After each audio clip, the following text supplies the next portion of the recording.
15 years ago, on a modest farm with chickens and vegetables in the Northwest Clay's kingdom, a young Noor is hard at work, creating a fire to warm the house and grinding ingredients to make medicine for his sick mother resting in bed. Noor takes delicate care of his mother, as he warns her that it's hot, but he soon gives her his tough schedule, as he must hunt a rabbit and nuts to eat. The mother feels guilty as the boy isn't even in his teens, and he has to be the man in the house and provide for her, as her sickness makes her unable to work. Almost like her last words to him, she tells him to at least live the life he wants. Late at night, he's working on their soup. When he goes to bring it to her, she's in a deep sleep. It turns out that she's already passed away. He puts his mother to rest by his father. He cries for them, but has to keep living. Life is lonely, but he works hard to maintain the farm animals. While cleaning the house, he finds a book. He remembers when he was younger, his father would read him bedtime stories about an adventurer, implanting the idea that adventurers can do anything from being strong to fight dragons, employ magic from their hands, go on quest to find medicine and elixirs to cure all wounds, as they raise their swords to strike down evil for their friends and family. He looks towards his mother's grave and remembers what she said to live his life the way he wants. The next morning, he says goodbye to his parents as he's going to be an adventurer. He crosses the barrier that goes outside his town, signifying the start to his journey. After a day of traveling, he sees the largest city in his life, past the bushes. Inside, he can't help but look around as he's never seen so many people. Compared to his life in the forest, it seems much livelier. He soon makes it to his destination, being the Adventurers Guild. The front desk receptionist is an intimidating man who tells him this isn't a place for children, so he should leave. The man turns around dismissively and tells him to go back to his parents. Noor calmly tells the man they're dead. The man softens his mood and apologizes. He then is willing to make an exception. He informs him that adventuring hopefuls who want to register with the Royal Capitals Guild usually attend lessons at the training school, this being a school to train them for a career.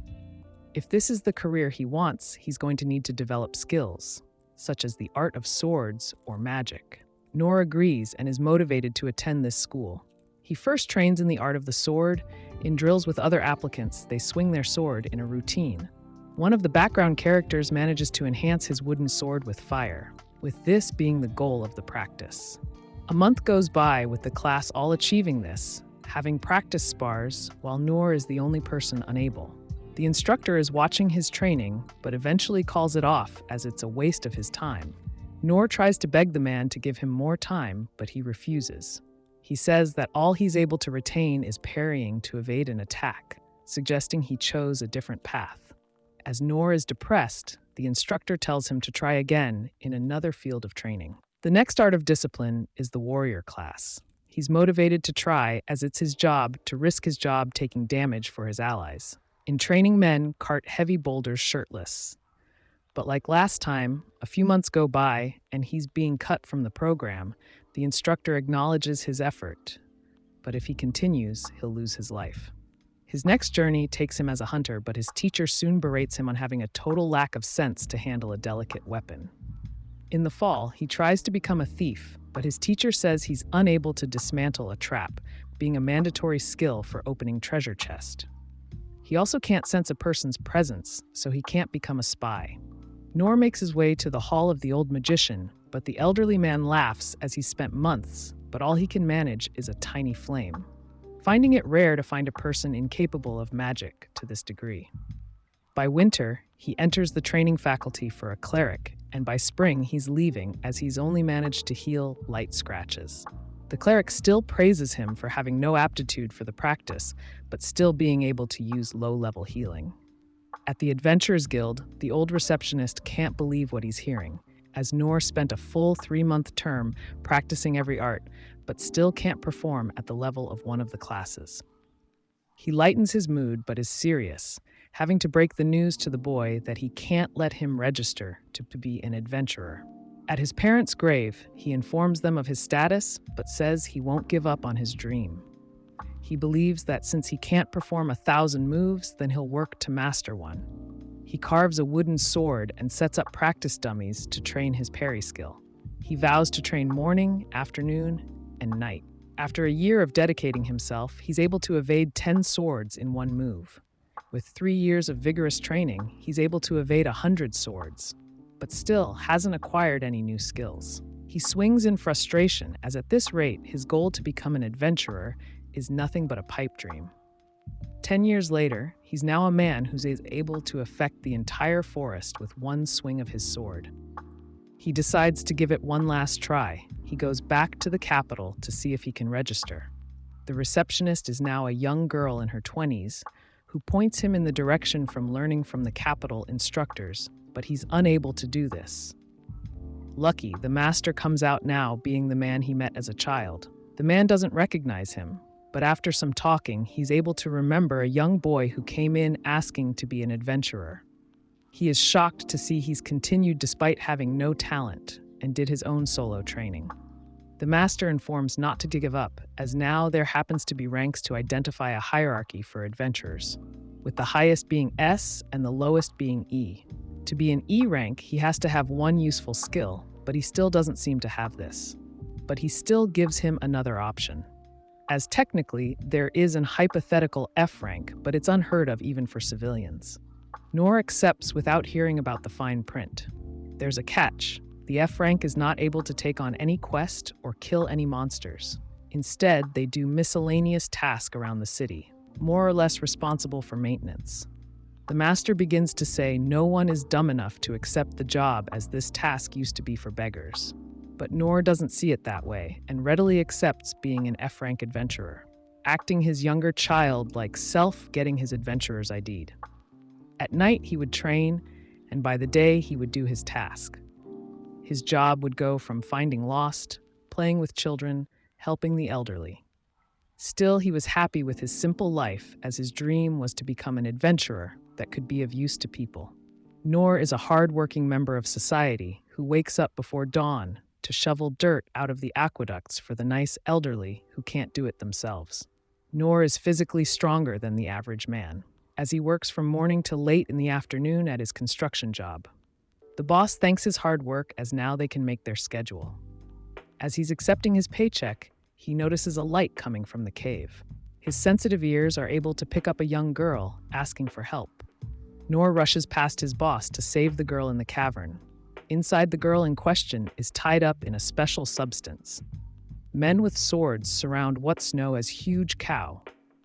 Noor read about this monster in books, but is still shocked by how big it actually is. The best growls at them, stomping his feet and dragging its battle axe. The captain of the knights pushes the girl back to save her, as he dies in one swing from the monster. Another man is impaled by his horns, causing the remaining men to charge in order to avenge their comrades. But even Noor can tell it's nothing but a slaughter. The young girl is the beast's last target. Seeing this, Noor picks up a sword and grabs some stones. He throws the stone at the cow's eyes to grab its attention, luring it away. He manages to parry the beast into a building. But this isn't enough to defeat it. He continues to parry the beast blows, but it begins to chip his sword. At this rate, he won't be able to defeat it, as he doesn't have any other skill. Noticing the girl, the huge cow sees the red ring on her finger, charging to attack her. Noor recognizes this and uses the feather step to jump in front to protect her. He recognizes that he'll probably die here, but is happy he was able to at least protect a frightened girl. With his broken sword, he's able to parry the next blow from the monster. This time, the force of the parry is able to overcome it, cutting its head clean off its body, which frees the girl from its spell. The girl gets up to thank him for saving him. He tells her not to think so, as he couldn't save the others. She asks for his name. He doesn't think it's important and leaves. The girl is Lady Lindbergh of the royal capital, in line for the throne. Later the next day, a team was sent from the capital to investigate the recent Minotaur attack on the knights. The bodies of the fallen men lay covered as to give the dead the proper respect. Lady Lindbergh kneels down to give a silent prayer to the dead. Her head knight calls out to the girl. The woman in an armored suit runs out to her, asking if she's hurt. After confirming her safety, she gets down on one knee to apologize for not being here to protect her. She dismisses the thought, as there's no point in having an escort to protect her if she plans to enter the trial for the right to the throne. She comforts the girl as this is not her fault. An older knight, known as Lord Darkin, interrupts their conversation to convey the message that Lord Rhine would like to speak with her. Lord Rhine throws a pile of paper at the desk, hearing the report of the Minotaur. This demon is from the deepest layers of the dungeon, believing that someone summoned it to an area that they're trying to develop. Lord Darkin agrees, as the source is thought to be from a ring that is a corpse of a merchant. The old magician that laughed at Noor did some research on the ring, as he found a magic stone with a surprisingly high purity. The man puts the ring on the counter, as this type of ring isn't something you can just buy. Given the material, the old sorcerer concludes that it came from the magic empire of Deridas, an enemy to the capital. The young Lord Rhine isn't shocked by this action. They summoned and binded their princess while putting up a barrier. Staring at it with his red eyes while speaking, said they had the confidence to boldly do this with no fear of retaliation, while also aiming to assassinate the next potential ruler, Princess Lindbergh. Clay concludes that they intended to start an internal conflict to start a war. Leaning back in his chair, as he can't allow the kingdom's resources to be taken by their enemy. As inside the dungeon there are powerful relics that can greatly increase their military. Rain looks at the report, asking about the man that rescued Lynn. The Minotaur was no ordinary opponent. It was at least a A-rank level combatant. The ominous power he wields is nothing to take lightly, as he defeated such a creature in a matter of seconds. He sent people to follow him, but they all came up empty-handed. Throwing the paper, he resigns himself that they won't be able to recruit him. In the guild hall, it's another peaceful day. The master has to do a spit take, as he's shocked to see Noor. The man is confused why the master is acting strangely. The older of the two says it's because he's heard that last night a demon appeared at the entrance to the dungeon he was working at. The construction site was closed and they didn't see his face, so they assumed he passed away. Noor apologizes as he noticed that last night he was followed by some shady individuals, but lies to the man saying he went straight home. The master calls him lucky to be alive, as he admits that he used to be an A-rank level adventurer and he'd be no match against the demon. In his mind, Noor still downplays his achievement, as he still thinks the Minotaur was a buffed cow. Like a real over-the-top, oblivious protagonist, he even thinks the person they say killed the Minotaur was not him. The master pays him, but still decides to ask him, has he thought about getting a real job? Like a disappointed parent, he wants Noor to find a higher-paying job, as the guild takes a 30% cut off the top. Behind him, a hooded figure approaches Noor, saying she's found him. The two men had not detected her presence. Noor recognizes her. Lynn is formal when speaking to him, as she felt the need to find him. She explains that she found him through a long-distance detection spell. Noor assumes she's from the thief faction, but she denies it. She identifies as a magician, but has great skill in all 6 skill systems. While the two talk, they start to attract an audience. Lynn suggests they step outside to speak privately. The master can't hold back his nervousness and grab the once boy. He questions if Noor is in trouble. The girl is willing to use her skill to create a soundproofing and concealment to ward off eavesdroppers. The two walk out of the guild as no one is able to see them. She apologizes for not writing a letter to schedule a meeting.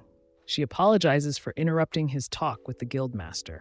Noor downplays this as it's no big deal and offers his assistance if she has a problem. Lynn expresses her deep desire to properly repay him. She believes that his actions saved many lives in the end, as the demon would have rampaged outside the dungeon. Noor feels that her words are a bit of a stretch and still believes that he got in the way of her team, even though this girl is the only one that survived and her people died in seconds. The girl rapidly begins to speak like a person who's drunk too much caffeine. As she comes closer, as she adamantly disagrees and would like to reward him, Noor is moved by it and still wants nothing. She says that she was also asked by her father, the king, to bring him for a meeting. The girl offers to give him a title, willing to help in any task, a territory. But none of it works, as she's blown back from his words, as he needs nothing. This makes her cry and is determined not to move an inch from this spot until he accepts her gratitude. Noor looks at her and remembers. During the winter at a small chapel, his cleric instructor tried to refuse him from learning the practice, but he stayed still. He said the same thing Lin said to his teachers that would turn him away. Eventually, he agrees, and the two walk to her home. Noor still doesn't realize her status once he sees her big home with guards. Inside the corridor, the girl realizes that she hasn't even asked for his name. After they exchange names, Noor realizes that this girl is a part of a wealthy family or is an aristocrat. Man, Noor really has great detective skills if he figured that out. The two soon spot Ina's harness. The knight rushes over to them, and Lin inquires to the location of her father. She tells the girl that he's currently in his chambers, speaking with her brother Rain, when Ines looks at the strange man beside her. Lin unconsciously answers the silent question for her, explaining that Noor is the one that saved her life. Noor looks at the bowing women in front of him and guesses she's a maid. Ines gives him a sharp look, which makes him realize the woman is wary of him. The three now walk in silence. On the way, a spearman resting by a window questions what's Ines's hurry. Pointing his spear at Noor as a warning, Ines informs Gilbert to step aside, as the man is Lady Lindbergh's guest. Gilbert realizes the situation and remarks how Noor doesn't look strong and understands his order from Ines to follow them. Inside, Rain and the king discuss the recent incident with Lin's assassination attempt. The king is disappointed as he remembers a meeting with the leaders of the Magic Empire. Their king wanted them to hand over all the rights to their dungeons. And when the kingdom's king refused, the king of the Magic Empire of Doritas told him he'd regret his words. Lin rushes in the room, diffusing the tense atmosphere. The guards naturally bow before him, but Noor doesn't recognize that he should do the same and walks right next to Lin. Ryan realizes that Lin is wearing the hermit's cloak. Reen scolds his sister for going outside. But Lin yells back as she expresses her desire to find the person who saved her. The king widens his eyes as this ordinary man is the savior who rescued his daughter. The king shakes his hand warmly and brushes off his formal way of addressing him. Like his daughter, the king tries to award him various things, but the selfless man in front of him has no desire for power. He looks at the large, intimidating sword behind him. His son Ryan is against the idea, but the king dismisses it as the sword has become decoration, and no one would miss its disappearance. Lifting it, the sword is as heavy as an elephant, but he's surprisingly able to wield it with one hand. The shockwave his swing causes is enough for them to recognize he's indeed powerful. The king also has a request for the man, as he would like for Noor to train his daughter and toughen her up a bit. Noor agrees, but warns that a father shouldn't be so controlling over his children. The king laughs off his words, and their meeting is over. While walking, Noor can't help but think about how much mud he can shovel with his sword, but is stopped by Ines. The woman would like to thank him for saving Lady Lindbergh, as she was unable to do her job, but warns him that his lack of respect towards the king must stop, or next time she won't be so forgiving. After the misunderstanding is cleared up, the two exchange names, and the woman's eyes widen as she's heard the name Noor before, realizing who he is. As Noor turns to leave, Gilbert points his spear at Noor's eyes, as he's here to issue a challenge to the man. Noor momentarily forgets who Gilbert is, but is then annoyed as all he wants to do is go home. The two walk to a training room. Gilbert stops everyone as he's brought someone the king views as hero and wishes to challenge him. Lancer, Gilbert, hasn't had a good fight in a while, so he won't be able to hide his excitement. He says, believe it or not, but he happens to be a famous warrior here, and he wants to see what Noor is capable of, calling him Mr. Hero. Noor picks up the sword and agrees to this mock battle. Noor doesn't believe he'd be able to challenge him, but he'll use this chance to train against a skilled opponent for the first time. The warriors in training surrounding them whisper as the captain is about to beat up on a commoner. Gilbert launches his first attack with a staff, but Noor is easily dodged. This continues, and Gilbert can't help but compliment his polished movements. Gilbert is impressed by how much Noor must have trained to get to this level. Gilbert is unable to land a single hit. But on the other hand, Noor couldn't understand how Captain Gilbert could be so slow. Noor is too humble as he believes that the royal knight is taking it easy on him. So he calls for a timeout, telling him not to hold back so much against him, as he is strong enough to take it. Gilbert smiles and apologizes, believing that he must be taking things too lightly. Lancer raises the level of the duel. Gripping his lance more tightly, he charges at Noor, and Noor admits that he's much faster. The problem is that his erratic movements leave him open to attacks.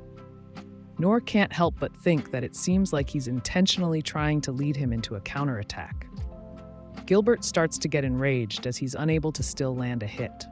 Noor believes that Gilbert is just trying to get him into a state of false security to catch him off guard. Hearing Noor's pause for him to go faster makes Gilbert lose more and more of his sanity. Seeing the embarrassed reaction of his opponent, Noor realized that perhaps his solitary training has made him stronger, and maybe he can win. But just then, an enraged Gilbert launches his Dragrave attack. The attack cracks the earth underneath them and looks ready to pierce Noor. But just as it's about to touch him, he vanishes. This shocks him, but what next breaks him as Noor then forfeits the match. In the training hall, all anyone can talk about was the captain's match, as they can't believe someone managed to dodge his movements. But they also recognize his talent with the spear, which makes Gilbert reflect on his training. In the past, no one could compete with his strength, as no one in the village could beat him. But after each victory, he'd gain more experience and his skills become more polished. But eventually, it got boring. An old man talked to him, knowing about how Gilbert would go from town to town challenging people, going to various areas, but was unable to find anyone he could recognize as strong. Gilbert is annoyed as he's already tried the royal capital and still can't find anyone who can match him.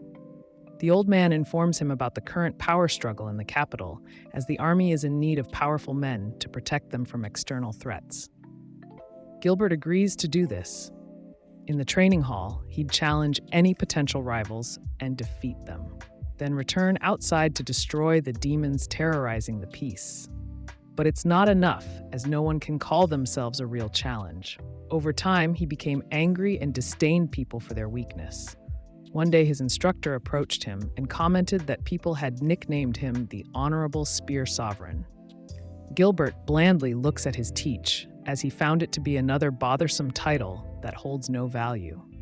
His teacher finds it rude, as his title is now equal to his own.